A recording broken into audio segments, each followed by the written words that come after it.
కేపీహెచ్బీలో ఘోరం జరిగింది. వసంత నగర్లో విద్యుత్ షాక్ తగిలి 14 ఏళ్ల ప్రేమ్ చరణ్ అనేటువంటి ఒక బాలుడు దుర్మరణ పాలయ్యాడు. బేసిక్గా ఆ రోజు హాలిడే. సో దీంతో ఒక్కసారిగా ఆయన అపార్ట్మెంట్ కింద వాళ్ళటువంటి నివాసం కింద తోటి ఫ్రెండ్స్తో కలిసి షటిల్ ఆడుతున్నారు. ఆడేటువంటి క్రమంలో ఆ షటిల్ కాక్ వచ్చేసి పక్కనటువంటి ఆ ట్రాన్స్ఫార్మర్ పై పడిపోయింది. బేసిక్గా షటిల్ అంటే కొంత మెటల్, ఐరన్ మెటల్ సంబంధించినటువంటి ఆ ఐటమే. సో దాని సహాయంతో ఆ కాక్ని తీయడానికి వెళ్ళినటువంటి క్రమంలో షాక్ కొట్టింది. మీరు ఆ విజువల్స్ చూడండి. ఆ విజువల్స్లో ప్రేమ్ చరణ్ అనేటువంటి ఒక 14 ఏళ్ల యువకుడు ఇంటి ప్రాంగణంలో షటిల్ ఆడుతూ ఉండగా ఆ షటిల్ కాక్ వెళ్ళి ట్రాన్స్ఫార్మర్ పై పడిపోయింది. సో దీంతో ఆ షటిల్ బ్యాట్తో తీసేందుకు ప్రయత్నం చేయడంతో ఆ షటిల్ బ్యాట్ ఆల్రెడీ మెటల్ కాబట్టి దానికి ఎలక్ట్రిక్ సర్క్యూట్ పాస్ అయింది. పైపెచ్చి కింద కాళ్ళకు చెప్పులు కూడా వేసుకోలేదు ఆయన. సో దీంతో వెంటనే కొట్టేసింది. అలా కుప్పకూడిపోయాడు. ఆ కుప్పకూలిపోయినటువంటి ఆ బాలుడిని అక్కడ తోటి బాలుడు ఎవరైతే ఆడుతూ ఉన్నాడో లేపే ప్రయత్నం చేస్తే ముందుగా కొంత లేచాడు. అలా తర్వాత మళ్ళీ కింద పడిపోయాడు. కాళ్ళు చేతులు కదిలిస్తూ ఉండగా ఆ తోటి బాలుడు ఇంకొక వ్యక్తి అక్కడ ఉన్నటువంటి లోపల ఉన్నటువంటి వాచ్మెన్ కానివ్వండి, కింద గ్రౌండ్ ఫ్లోర్ ఉన్నటువంటి వారి పిలవడంతో వారంతా హుటాహుటిన అక్కడికి చేరుకున్నారు. అయితే అదంతా ఫిట్స్ ఏమోనని భావించి ఆయన చేతిలో ఐరన్ మెటల్ పెట్టాలని చెప్పి కీస్ తీసుకొని చేతిలో పెట్టారు ఆ బాలుడు. అండ్ సేమ్ టైం ఇంకా అక్కడికి ఒక యువకుడు కూడా వచ్చాడు. ఒకసారి ఫుల్గా మీకు ప్లే చేసి చూపిస్తాను. ఫుల్ స్క్రీన్లో ప్లే చేయండి పీసీఆర్. అది మొత్తం కూడా మీకు ఫుల్గా చూపించే ప్రయత్నం చేస్తాను. సో ఇక్కడ మీరు గమనించండి. ముందుగా ఆ బాలుడు అక్కడ ఆడుతూ ఉన్నాడు. అపార్ట్మెంట్ సెల్లార్లో ఆడుతూ ఉన్నాడు.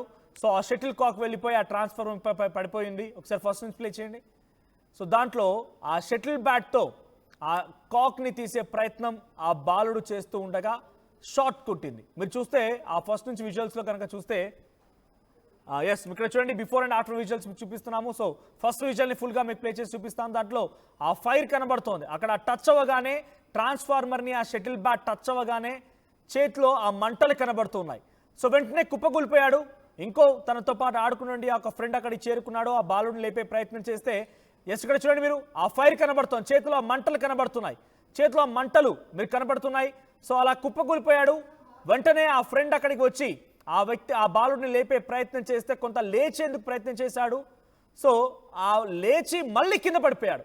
సో ఎందుకంటే వారికి అప్పటికే ఎనర్జీ లాస్, నర్వ్స్ ఒక్కసారిగా ఎఫెక్ట్ అయింది. హార్ట్కి డైరెక్ట్గా వెళ్తూ ఉంటుంది. సో షార్ట్ కొట్టిందనంటే మీరు గమనించండి, డైరెక్ట్గా మీకు భయం పట్టుకుంటూ ఉంటుంది. హార్ట్ బీట్ ఎక్కువైపోతూ ఉంటుంది. ఆ సమయంలో డైరెక్ట్గా హార్ట్కి ఎఫెక్ట్ అవుతుంది కాబట్టి అంతలా ఫీల్ అవుతూ ఉంటాం. సో అలా కుప్పకూలిపోయి ఆ ఫ్రెండ్ లేచి నెక్స్ట్ విజువల్ పే చేయండి. ఆ ఫ్రెండ్ లేపేందుకు ప్రయత్నం చేశాడు. కొంత లేచాడు, కొంత లిఫ్ట్ చేసేందుకు ఆయన ప్రయత్నం చేశాడు, లేచాడు, కానీ మళ్ళీ కుప్పకూలిపోయాడు. అలా చేతులు కాళ్ళు కొడుతూనే ఉన్నాడు. చూడండి, చేతులు కాళ్ళు కొడుతున్నాడు. కానీ అక్కడ ఉన్నటువంటి తోటి ఫ్రెండ్కి ఏం చేయాలో అర్థం కాలేదు. వెంటనే ఆ విషయం చెప్పి అక్కడ నుండి ఒక కీస్ని, బైక్ కీస్ని ఐరన్ మెటల్ చేతిలో పెడితే ఫిట్స్ వచ్చిందేమో అని చెప్పి ఆ చేతిలో పెట్టడానికి వెళ్ళాడు. ఆ చేతిలో పెట్టినా కూడా ఎంతకో లేవలేదు. ఇంకా చాలామంది అక్కడికి వచ్చారు.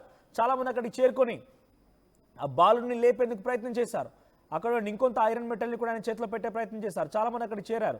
సో అసలు ఏం జరిగిందనే విషయాన్ని తోటి బాలుడు అక్కడ చెప్తూ ఉండగా చాలామంది మహిళలు, కొంతమంది యువకులు అక్కడ చేరుకొని ఎంత లేపినా ప్రేమ్ చరణ్ లేవడం లేదు.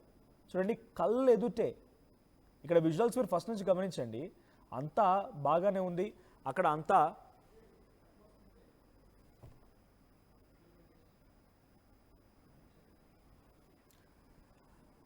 అంతా సవ్యంగా జరుగుతుంది, సరదాగా ఆడుకుంటున్నారు కదా అని చెప్పి అంతా భావించారు.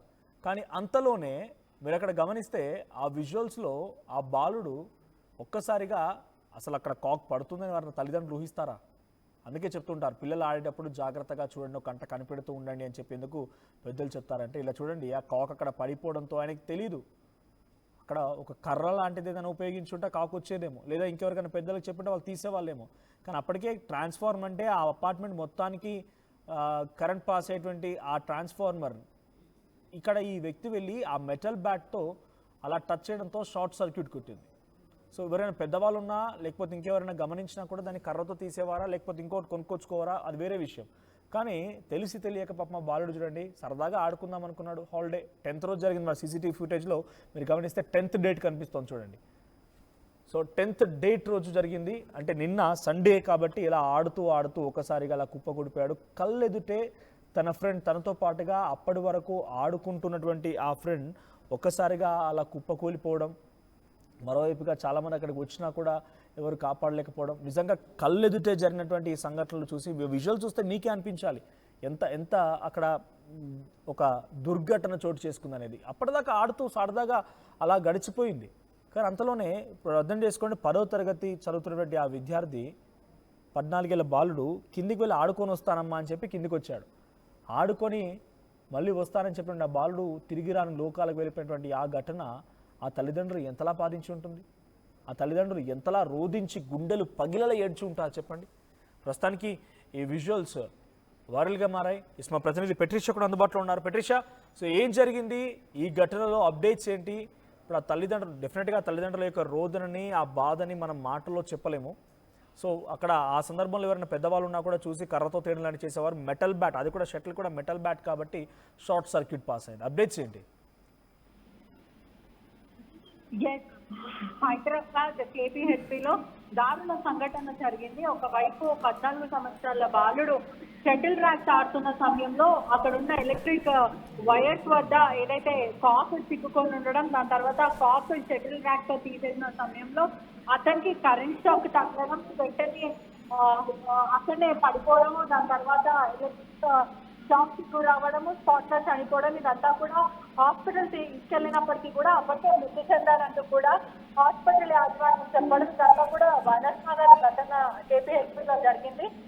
కుటుంబ సభ్యులు కూడా ఎంతో రోధిస్తున్న పరిస్థితి కనిపిస్తుంది. ఇటీవల కాలంలో కూడా ఇది మొదటి సంఘటన కాదు, గతంలో కూడా ఇటువంటి తరచు జరిగాయి. అదే కాకుండా సంక్రాంతి వేళల్లో కూడా ఇటువంటి ఘటనలు జరుగుతుంటాయి. ఎన్నోసార్లు ఆర్టీవీ కూడా ఎడ్యుకేట్ చేసే ప్రయత్నం చేసింది, అవేర్నెస్ ఇచ్చే ప్రయత్నం కూడా చేసింది. ఎప్పుడైనా సరే ఏదైనా ఆబ్జెక్ట్స్ ఎలక్ట్రిక్ వైర్స్ దగ్గర కానీ లేకపోతే వోల్టేజ్ హై వోల్టేజ్ దగ్గర ఉన్న పరిసర ప్రాంతంలో ఎప్పుడు కూడా చిన్నపిల్లలు అక్కడ ఆడుకోకూడదు అని అంటూ పెద్దలకు హెచ్చరించడం కూడా జరిగింది. అదే కాకుండా ఏదైనా ఆబ్జెక్ట్స్ అంటే కైటే కానీ లేకపోతే షటిల్ కాక్ లేకపోతే బాల్ కానీ ఇటువంటివి ఏవి ఇరుకపోయినా కూడా 10-20 రూపాయల కోసం ఖచ్చితంగా ఇటువంటివి చూసుకోకుండా అక్కడ వదిలేయండి అంటూ కూడా అనేక సార్లు చెప్పడం జరిగింది. ఒకవేళ అది నిజమైన వస్తువు చాలా ఇంపార్టెంట్ అంటే ఖచ్చితంగా ఎలక్ట్రిక్ డిపార్ట్మెంట్ కానీ వీళ్ళకి కాల్ చేసి మరి మీరు ఆ సేఫ్టీ ప్రికాషన్స్ తీసుకొని వాళ్ళ సమక్షాన అది తీయడం జరుగుతుంది. కానీ మీరంతలో మీరు అవి టచ్ చేయకూడదు అంటూ కూడా అనేక సార్లు ఎడ్యుకేట్ చేసిన ప్రయత్నం చేసినప్పటికీ కూడా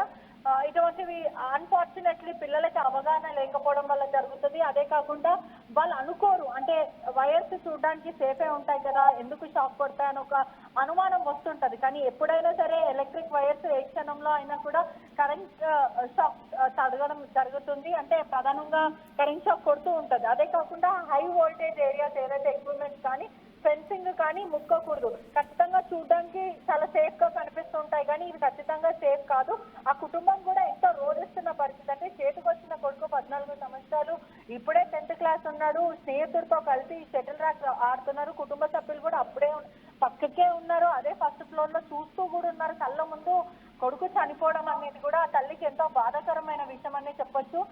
కళ్ళ ముందే కొడుకు చనిపోవడం, అదే కాకుండా 55 seconds లో ఇదంతా జరిగిపోయిందంటే షాక్ తగలడం, దాని తర్వాత వెంటనే ఫ్రెండ్ అక్కడ ఉన్న వ్యక్తి అదే ఏజ్ కి సంబంధించిన బాబు కూడా కాపాడే ప్రయత్నం చేశాడు. ఆ లోపలికి కూడా ప్రాణం పోయిందని కూడా తెలుస్తుంది. హాస్పిటల్ తీసుకెళ్లే లోపలే కూడా అతను చనిపోయాడంటూ కూడా వైద్యులు వెల్లడించిన పరిస్థితి.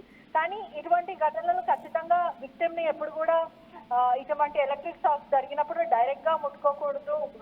డ్రై హెయిర్ లో మనం ఉన్నా అంటే మనం ఎప్పుడు కూడా వెట్ లో ఉండకుండా టచ్ చేయడం జరుగుతుంది. అదే కాకుండా వెంటనే 108 కి కాల్ చేయడము, అదే కాకుండా సిపిఆర్ ఇచ్చుంటే ఆ బాబు కూడా బ్రతికేవాడంటూ కూడా కొంతమంది వైద్యులు చెప్తున్న పరిస్థితి. అంటే చాలా మందికి కూడా సిపిఆర్ రాదు, కానీ ఖచ్చితంగా అతనికి కూడా బేసిక్ ఎమర్జెన్సీ థింగ్స్ అనేది కూడా నేర్చుకోవాల్సిన పరిస్థితి. అంటే ఇటీవల కాలంలో ఎప్పుడు ఆపద ఎక్కడి నుంచి వస్తుందో కూడా తెలియని పరిస్థితుల్లో కొంచెం బేసిక్ నాలెడ్జ్ అంటే సిపిఆర్ కానీ లేకపోతే ఏదైనా దెబ్బలు తగిలితే ఫస్ట్ ఎయిడ్ కిట్ తీసుకోవడం కానీ ఇటువంటివి కూడా యాజ్ అ పేరెంట్ గా కానీ లేకపోతే ఒక సామాజిక బాధ్యత ఉన్న వ్యక్తులుగా కూడా క్యారీ చేయాల్సిన అవసరం అయితే కనిపిస్తుంది. ఎలక్ట్రిక్ షాక్ తగిలిన వెంటనే ఇంజురీస్ అవ్వడం, దాని తర్వాత ఆ బాబు అక్కడి నుంచి కదలలేకపోవడం, లెవ్వాలని ప్రయత్నించినప్పటికీ కూడా అతను లెవ్వకపోవడము, వెంటనే అతను చనిపోవడం, హార్ట్ బీట్ అంతా కూడా తక్కువ అయిపోవడం, ఇదంతా కూడా ఒకటే ఫ్రాక్షన్ ఆఫ్ సెకండ్స్ లో ఇదంతా జరిగింది. ఖచ్చితంగా కూడా పేరెంట్స్ అవేర్నెస్ పెంచుకోవాల్సిన పరిస్థితి. అంటే పబ్లిక్ అవేర్నెస్, సేఫ్టీ కూడా చాలా ఇంపార్టెంట్. పిల్లలు ఎవరైనా సరే ఎలక్ట్రిక్ కి సంబంధించిన ఆ ఏరియాలో ఆడుతున్నా కానీ ఫెన్సింగ్ ఉన్న ఏరియాలు కానీ ఖచ్చితంగా వాళ్ళకి ఎడ్యుకేట్ చేయాలి. అంటే ఇక్కడికి వెళ్తే మీకు షాక్ తగులుతుంది, మీరు చనిపోతారు, ఇది చాలా డేంజరస్ అంటూ కూడా ఎంత సేఫ్ గా కనిపిస్తున్నా కూడా చేయాల్సిన అవసరం అయితే కనిపిస్తుంది. Right, thank you Patricia. So ఏదేమైనా చూడండి, ఇక్కడ కళ్ళెదుటే అందరూ చూస్తూ ఉండగానే ఆ బాలుడు అలా చక్కగా ఆడుకుంటూ ఒక్కసారిగా ఆయనకి తెలియదు ఒక కనుక అక్కడ ఆ ట్రాన్స్ఫార్మర్ షార్ట్ సర్క్యూట్ అవుతుంది, మనం దాన్ని కర్రతో తీయాలని ఒక ఆలోచన ఉండుంటే తీసేవాడు. కానీ ఆడుతూ అప్పుడు ఎగ్జైట్మెంట్, ఫ్రెండ్స్తో ఆడుతున్నాడు కాబట్టి నువ్వు అవుట్ అయ్యావని చెప్పి నాకు ఒక పాయింట్ నీకు ఒక పాయింట్, ఇలా ఆడుతున్న టైంలో కొంత ఎగ్జైటింగ్గా ఉంటారు కాబట్టి ఆ సమయంలో తెలిసి తెలియక ఒక పొరపాటు జరిగిపోయి ఈరోజు చూడండి ఆ బాలుడు మన మధ్య లేకుండా పోయాడు. సో ఈ ఘటన కొందరిని కలవరపాటు గురి చేయొచ్చు, కొంత తగు జాగ్రత్తలు తీసుకుని ఆర్టీవీలో హెచ్చరిస్తోంది. This content had some disturbing visuals, viewer discretion is advised. So ఇక్కడ మీరు విజువల్స్లో గమనిస్తుంటే ఇక్కడ ఫోటో చూడండి, 10వ తరగతి చదువుతున్నాడు ప్రేమ్ చరణ్, ఆడుతూ అప్పటివరకు అంతా బాగానే ఉంది. కానీ సడన్గా ఈ ఒక్క దుర్ఘటన అది తెలియదానికి, నిజంగా తెలిసి ఉంటే ఆ బాబుకు తెలిసి ఉంటే అలా చేసేవాడు కాదు. ఎవరైనా పేరెంట్స్ని పిలవాల్సింది, పెద్దవాళ్ళని ఎవరైనా పిలిచి తీయమని చెప్పాల్సింది. కానీ ఈ సంఘటన ఇప్పుడు ఆ బాబుని మన మధ్య నుంచి లేకుండా చేసింది. సో దయచేసి మళ్ళీ ఇది ప్రతి తల్లిదండ్రులకు కూడా ఒక పాఠంలాగా, ఒక అవగాహన కల్పించే అంశంగా మీరు తీసుకోండి. మీ పిల్లలు కింద ఆడుకోవడానికి వెళ్తున్నారంటే తగు జాగ్రత్తలు తీసుకోండి, డెఫినెట్గా ఒక కంట కనిపెట్టండి. అలానే రెస్ట్రిక్ట్ చేయమని చెప్పి కాదు, బట్ బీ కేర్ఫుల్. వారికి తగు జాగ్రత్తలు చెప్పే ఇటువంటి విషయాలపైన అవగాహన కల్పించండి. వారిని ఎక్కడికి వెళ్ళాలి, ఎక్కడికి వెళ్ళకూడదు, వేటితో ఆడుకోవాలి, దేంతో ఆడుకోకూడదు, ఇటువంటి విషయాలపైన కొంత అవగాహన కల్పించండి. Please be careful. వారిని ఎక్కడికి వెళ్ళినా ఒక కంట కనిపెడుతూ ఉండడం డెఫినెట్గా పేరెంట్స్గా మీ బాధ్యత. లేదంటే ఇటువంటి ఒక అనుకోని సంఘటన, దుర్ఘటన ఇంతటి పరిస్థితి దారితీస్తుంది, చూసారు కదా. సో డెఫినెట్గా మీరు మీ పిల్లల్ని ఒక కంట కనిపెడితేనే డెఫినెట్గా ఇటువంటి ప్రమాదాల నుంచి, అనుకోని కొన్ని సంఘటనల నుంచి, కొన్ని అంశాల నుంచి బయటపడగలుగుతారు. లేదనంటే డెఫినెట్గా తెలిసో తెలియకో వారు చేసే చిన్న చిన్న తప్పులు పెద్ద ప్రమాదాలకు కారణమవుతూ ఉన్నాయి.